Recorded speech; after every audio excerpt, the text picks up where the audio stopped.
বিরূপাক্ষ বিশ্বাসের আইএমএতে ফেরার সিদ্ধান্ত স্থগিত রাখলো আইএমএ হেডকোয়ার্টার্স।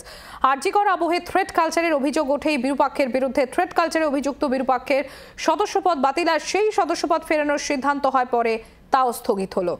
আপনাদের আরও একবার জানাবো, বিরূপাক্ষের আইএমএতে ফেরার সিদ্ধান্ত স্থগিত রাখলো আইএমএ হেডকোয়ার্টার্স।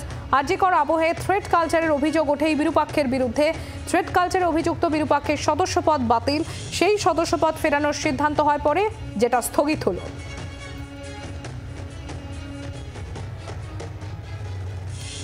বিরূপাক্ষ বিশ্বাস আইএমএতে ফেরার সিদ্ধান্ত স্থগিত রাখলো আইএমএ হেডকোয়ার্টার্স। আরজিকর আবহে থ্রেট কালচারের অভিযোগ ওঠে, থ্রেট কালচারে অভিযুক্ত বিরূপাক্ষের সদস্যপদ বাতিল আর সেই সদস্যপদ ফেরানোর সিদ্ধান্ত হয় পরে সেটা স্থগিত হলো। অর্কদীপ্ত মুখোপাধ্যায় রয়েছেন আমাদের সঙ্গে। অর্কদীপ্ত, এই বিরূপাক্ষ বিশ্বাসের সদস্যপদ ফেরানো নিয়েই একটা বিতর্কের সৃষ্টি হয়েছিল। সিনিয়র চিকিৎসকরা তাদের একাংশ রীতিমতো এর বিরোধিতা করেছিলেন, এবার এই সিদ্ধান্ত স্থগিত হলো।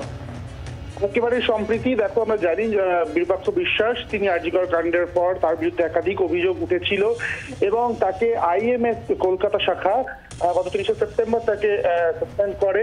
তবে সেই সাসপেনশন কিন্তু নাল অ্যান্ড ভয়েড করে দেওয়া হয় আইএমএ দিল্লি শাখার কেন্দ্রীয় শাখার তরফ থেকে, এবং সর্বভারতীয় সভাপতি আইএমএ তিনি চিঠি দিয়ে কিন্তু কলকাতার শাখাকে এবং বিরূপাক্ষ বিশ্বাসকে জানান যে পদ্ধতিগত ত্রুটির কারণে কিন্তু এই সাসপেনশন বহাল রাখা যাচ্ছে না এবং তাকে পুনর্বহাল করা হচ্ছে, এই আদেশ দেওয়া হয়েছিল।